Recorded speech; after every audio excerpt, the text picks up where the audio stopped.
Support for Louisiana, the state we're in, is provided by Entergy Louisiana is strengthening our power grid throughout the state. We're reinforcing infrastructure to prepare for stronger storms, reduce outages, and respond quicker when you do need us, because together we power life. Additional support provided by the Fred B. and Ruth B. Ziegler Foundation and the Ziegler Art Museum, located in Jennings City Hall. The museum focuses on emerging Louisiana artists and is a historical and cultural center for Southwest Louisiana. And the Foundation for Excellence in Louisiana Public Broadcasting and viewers like you. Thank you. Job cuts at the National Weather Service could leave Louisiana less prepared for severe weather. The founder of the Imagination Movers is helping college students break into the music industry. And 2 generations of optometrists help struggling families get access to eye care. And Victor Howell takes us to Baton Rouge, where thousands of bowlers are taking part in the U.S. Bowling Congress Championships. You ready? Yep. Let's get started. Let's do it.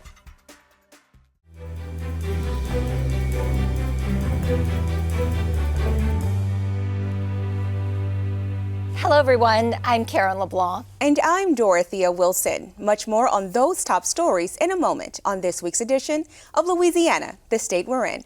But first, President Donald Trump's decision to eliminate jobs at the National Weather Service could have major consequences for Louisiana. Experts warn the cuts could not only impact severe weather alerts, but could also affect a range of industries in the state.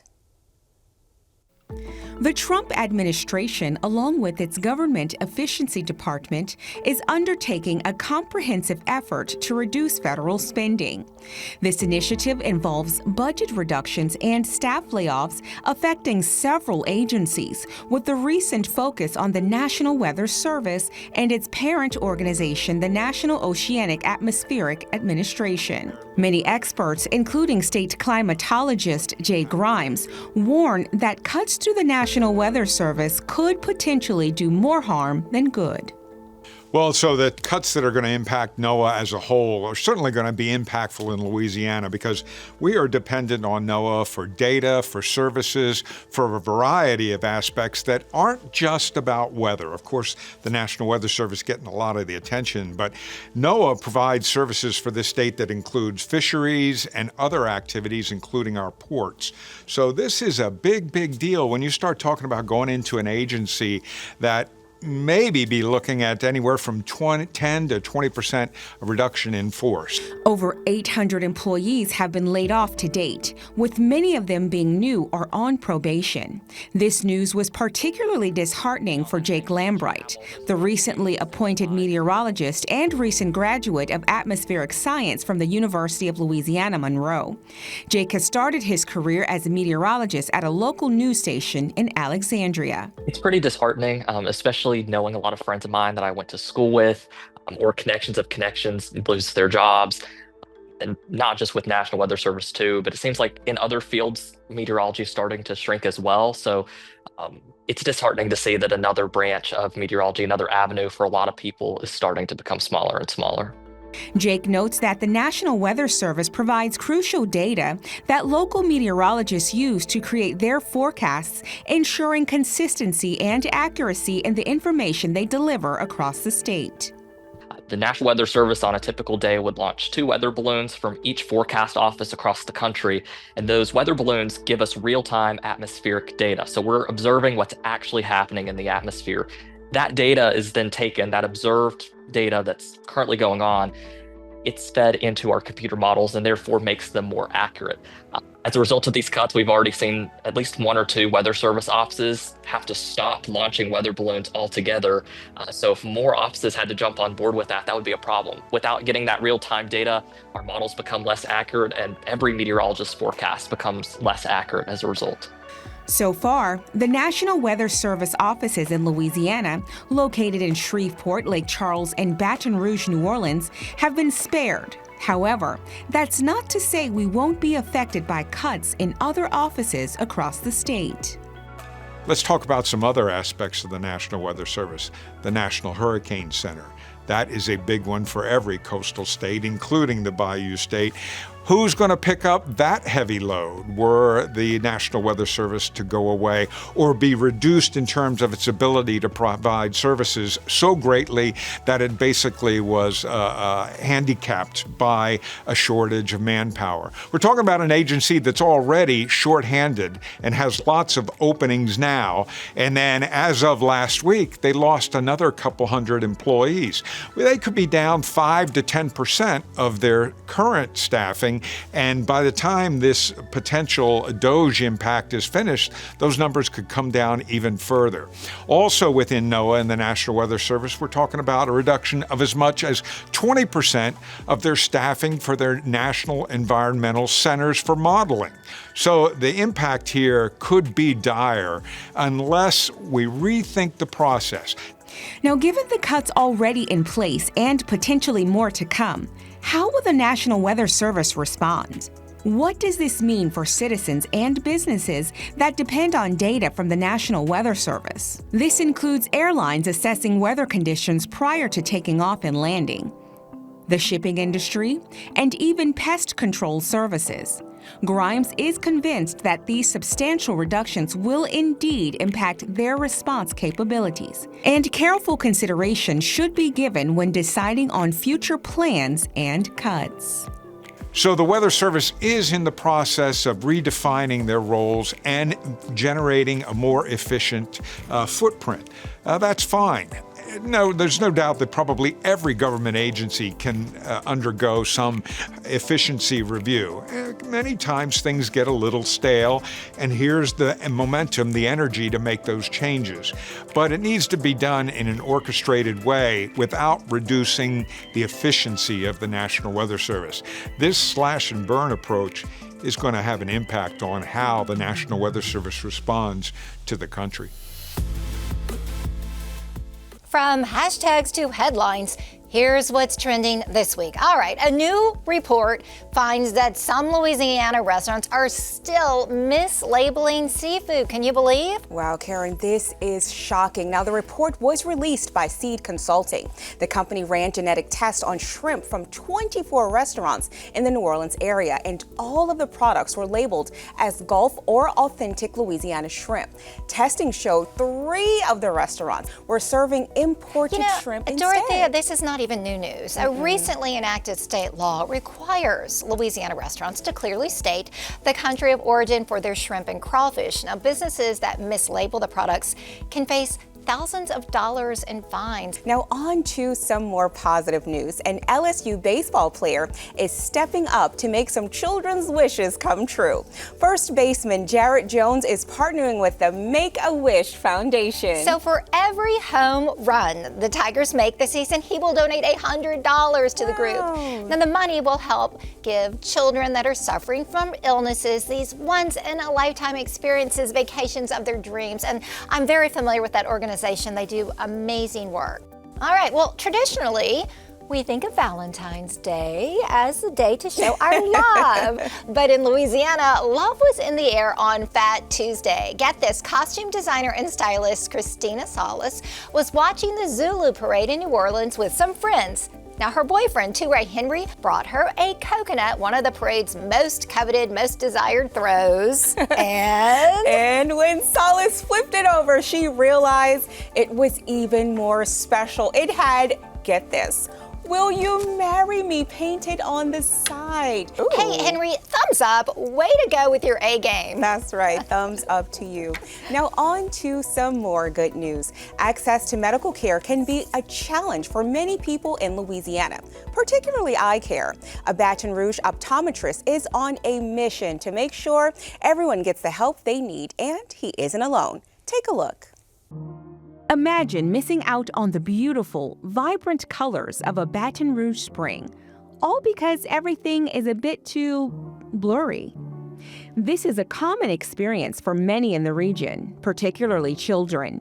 The situation is even more difficult in communities like Old South Baton Rouge, where poverty is more prevalent than in other parts of East Baton Rouge Parish.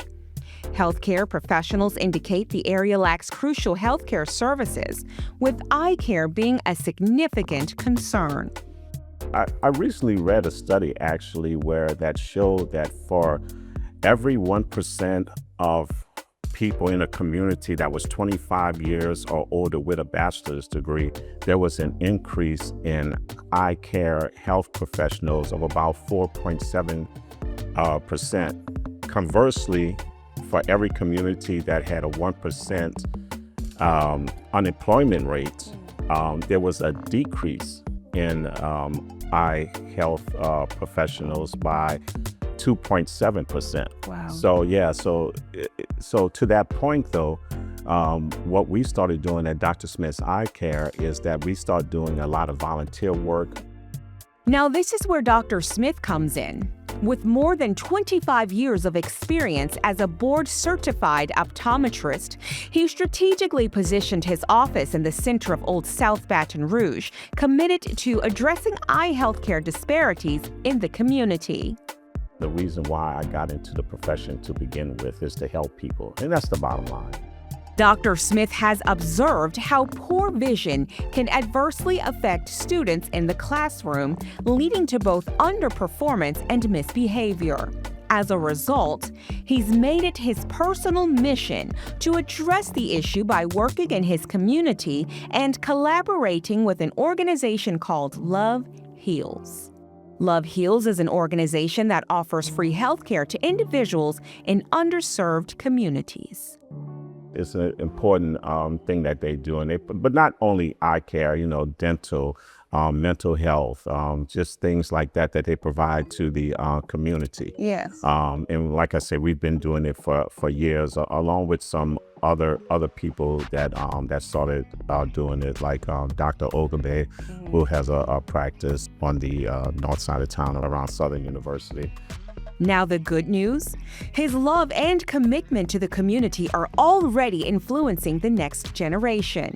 His daughter, Dr. Kennedy Smith, has committed to continuing the mission of providing eye health care to underserved populations and has recently embarked on her own career as an optometrist. Together, they represent only 2 of the 250 optometrists in the state, with less than 2% identifying as African American. I've seen the big transitions that we've made just to make the advancements, in this profession. And it's honestly just inspiring just to watch my dad, because he has made some great diagnoses and really has impacted many people's lives. Wow. Which has, in turn inspired me to want to do the same, for sure. The young Dr. Smith smiled as she discussed opening avenues to help an even younger generation of children see the world more clearly before they enter the classroom. She then shared her plans for a bright and successful future. So my idea for the future is to definitely continue to expand. We're over here on this side of Baton Rouge, but I would love to expand back over there, by the Leo Butler Center. Mm-hmm. I would also love to be a mobile unit, honestly. Yeah, just so that we can get out there and reach more people. Unfortunately, we don't have a bus or the equipment for it right now, but it's definitely in anything plans. can happen. Yeah. Anything can happen, for sure. But I definitely just continue to reach out to the community, serving the underserved, because that's really all we're here to do, is provide this service to people. And, and I'm honestly happy to do it, and alongside my dad, and I can't wait to continue it.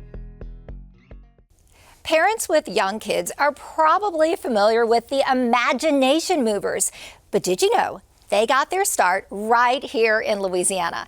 I sat down with one of the group's founders, who is now mentoring college students to help them break into the music business.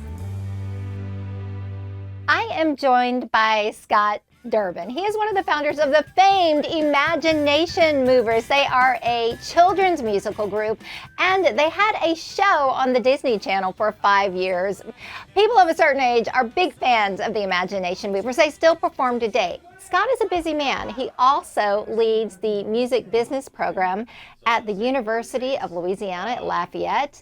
He's a busy professor, and adding to his responsibilities, he is now a mentor with the Grammy You mentorship program. Thank you for having me in your office. So fun, by the way. It is. It's so eclectic. It actually, you know, people will pass by and they'll stop in just to see Eddie the Monster here or some of the stuff on the wall, and it always provides a smile. So let's first of all begin by explaining what is the Grammy U mentorship program. So the Grammy U is the Recording Academy's membership program for aspiring creatives as well as music business professionals aged 18 to 29. Grammy U Mentorship Mentee Program is where they will look to pair up somebody in the industry with an aspiring music business individual or creative so that they can learn a little bit more about the industry as well as network so that it might lead them to the next big thing, you know, in music. I think it's important for artists and professionals in the industry to give back. And I think that is part and parcel of why I am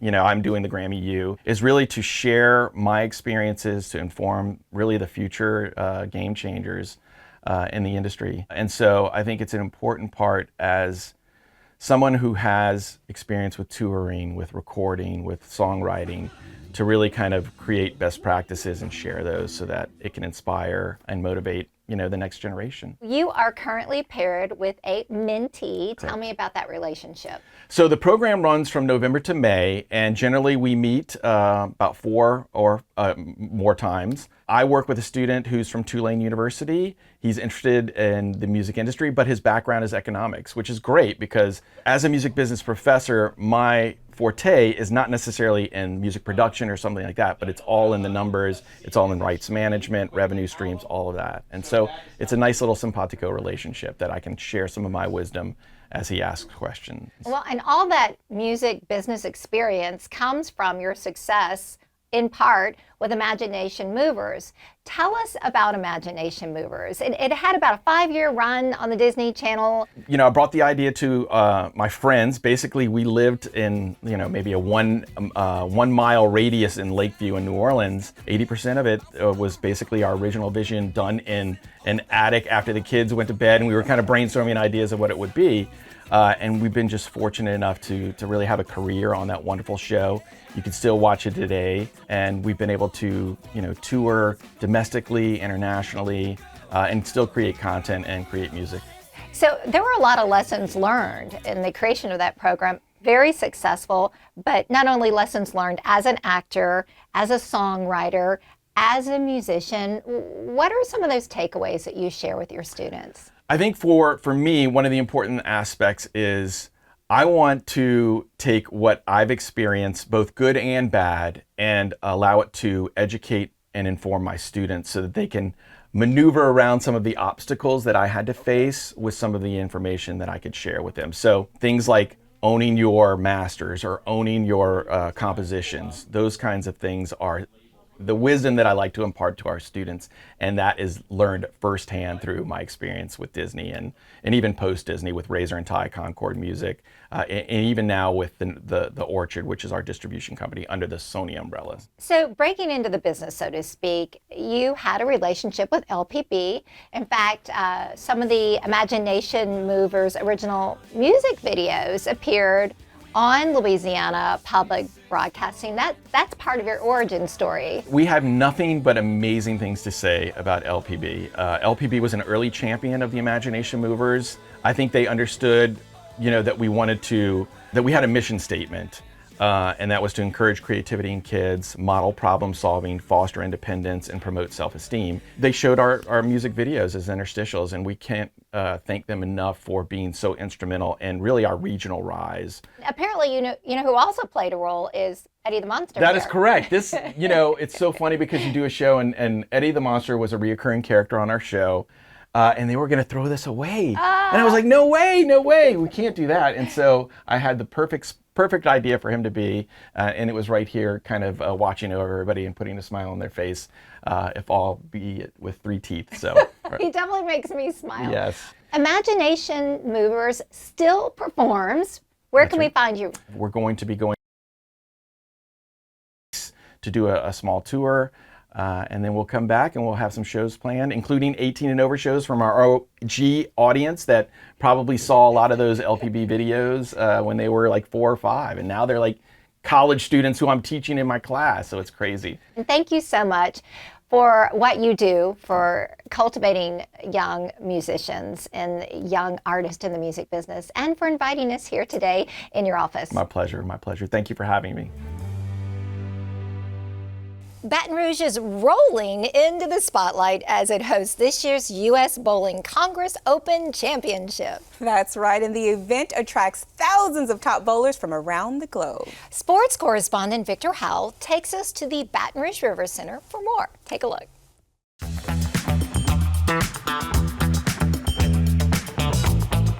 20 hours a day, 150 days straight. There'll be nonstop bowling action behind us here. The U.S. Bowling Congress is back in Baton Rouge for the national.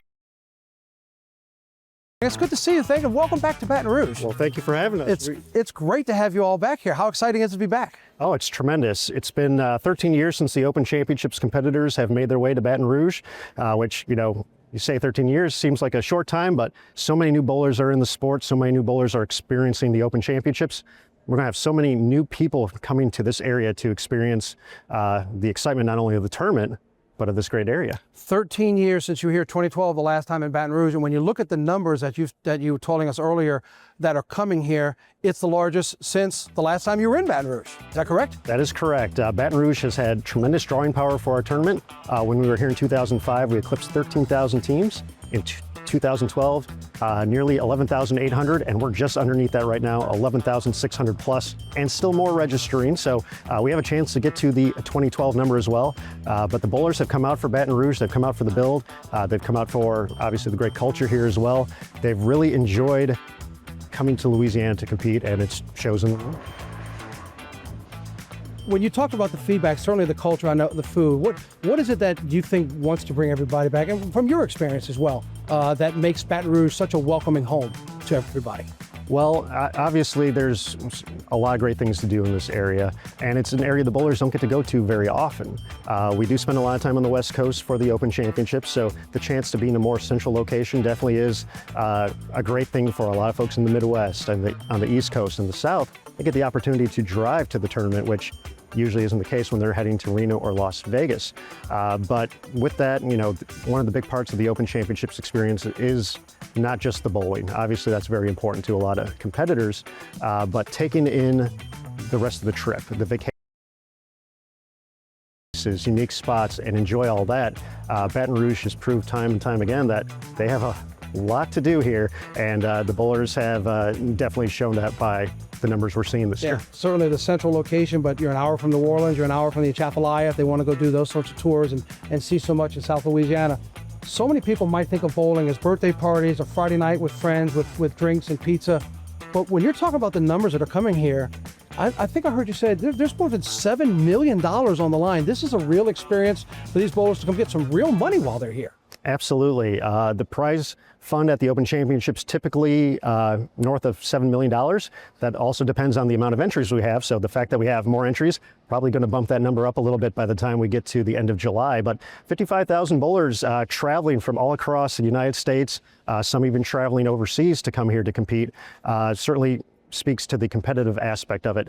But with that being said, with a national event, a lot of people think, hey, nationals, you know, I'm not good enough to compete in nationals.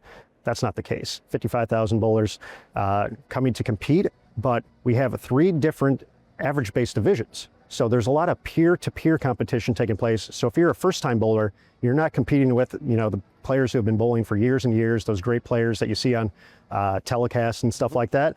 You get to compete against bowlers of a similar skill set. I know there's economic impact that Baton Rouge will feel is they're estimating well over $150 million over the next 5 months just because this USBC event is here in Baton Rouge. It is open to the public, so you can come anytime. It starts at, 7 in the morning, 6 in the morning, and goes till 3? Is that correct? Give me the hours. The actual bowling will start at 7 a.m., so that's the first squad of the day. We have 5 squads throughout the course of the day. The last one starts at 11:30 p.m. So the odds are that will be closer to 2:30 a.m., 3 a.m. when bowlers are, the last bowlers are finishing up for the day. Our staff is probably here closer to 23 hours a day. Bowlers are making their way across the lanes here though for, you know, 22 hours a day. And this is open where we're standing here, public seating throughout. For those who have never seen this or they want to see bowling, I said, let's go see what this is about. Why would you invite them out here to see some of the activities of the USBC? That's a great question. This tournament, obviously, we've talked about what it brings to the community, what it brings to the area, people coming from all over. You know, showing that support, you're going to see the bowlers in the community. The bowlers are going to be, you're going to get very familiar seeing bowling jerseys. They'll travel in teams. They'll be dressed the same. You'll see that out at restaurants, at bars, at the casino. So I think, you know, showing that support here will be great, just to see the competition, understand what it's all about. But you're going to be seeing those bowlers a lot across town. So it's a great way to kind of introduce yourself to what's happening here and what you'll be seeing across the board. You're bringing a lot to town, but before I let you go, you're also leaving a lot when you leave here. When this is done, I know there's a lot you use to set up 54 lanes plus, but a lot of these sources are going to be left here in Baton Rouge. Tell us about what you're going to do with that. It took 2+ months to come together to basically take a blank convention space floor to 54 competition lanes, seating, vendor row, and all that great stuff that makes the tournament work. But at the end of it, we got to take all this out. We got to return the River Center as it was. So when we're finished, we're going to return it 100% blank space right here. But all these salvageable materials that we have from the build will go to the local Habitat for Humanity so they can be placed back into the community. That's something we've done 2005, 2012, and also in 2017 when the Women's Championships was here. So that's very important to USBC as well, to be able to give back to the community that hosts us for 5-6+ months. Look for the shirts, look for the members. They will be here 55,000 plus strong for the next 5 months. I hope it goes well. Congratulations, welcome back to Baton Rouge, and good luck with everything. Well, thank you so much. All right, I have never been able to master the sport of bowling. It always goes in the gutter. And by the way, with those long, gorgeous nails, pretty hard to bowl. You know what? Honestly, when I have bowled, they don't get in the way. You know, when I don't have them, that's when I can't function. It's wild. But it takes a special person to bowl, I'll tell you that. Yeah, I'm just mainly a birthday party bowler. Okay, I love it. All right, well, that is our show for this week. Remember, you can watch anything LPB anytime, wherever you are, with our LPB app. That's right, and you can catch LPB news and public affairs shows, as well as other Louisiana programs you've come to enjoy over the years. And please, like us on Facebook, X, and Instagram. For everyone at Louisiana Public Broadcasting, I'm Karen LeBlanc. And I'm Dorothea Wilson. Until next time, that's the state we're in.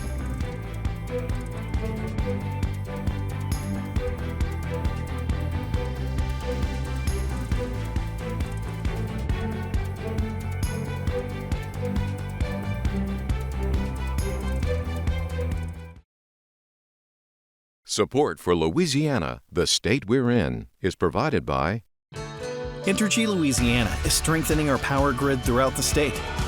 We're reinforcing infrastructure to prepare for stronger storms, reduce outages, and respond quicker when you do need us, because together we power life. Additional support provided by the Fred B. and Ruth B. Ziegler Foundation and the Ziegler Art Museum, located in Jennings City Hall. The museum focuses on emerging Louisiana artists and is a historical and cultural center for Southwest Louisiana. And by Mary Bird Perkins Cancer Center. Visit Baton Rouge.